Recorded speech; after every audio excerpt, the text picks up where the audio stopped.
रात यह जनाब जी अक्की बूटी तो मैं हकीम परवेज साहब दोए हूँ रात में जनाब कढ़ के लियांदी है।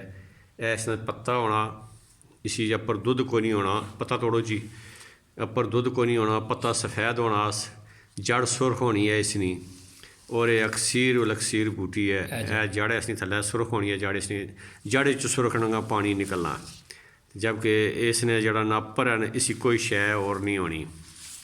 अब पत्ता तोड़ो तो इसने जो बाकी अक ना पत्ता तोड़ो तो उसी जो सफ़ेद दुध निकलना, इसने कोई शय नहीं सी पानी जा निकलना जरा बिल्कुल, और इसने कोई शय नहीं निकलनी। तो मैं सारे दोस्तों की जनाब दसा ये अक्की है जिसी इंडियन आने दुर्लभ बूटी है, तको तो जनाब अली इसकी नमस्कार करो। ये इंडियन नहीं कोल है, तो साड़ा कोल है कि इसी तको तो 2 रकात नफल शुकराना पढ़ो। तो इसकी यानी सूरज तलू होने तो पहले या रात सूरज गुरूब होने तो बाद इसी कटो। तो हूँ कड़ी जैसा आया रात का टाइम है, तो मैं तो परवेज साहब जनाब लैके आया एक ख़ास किस्म का एक तोहफा है।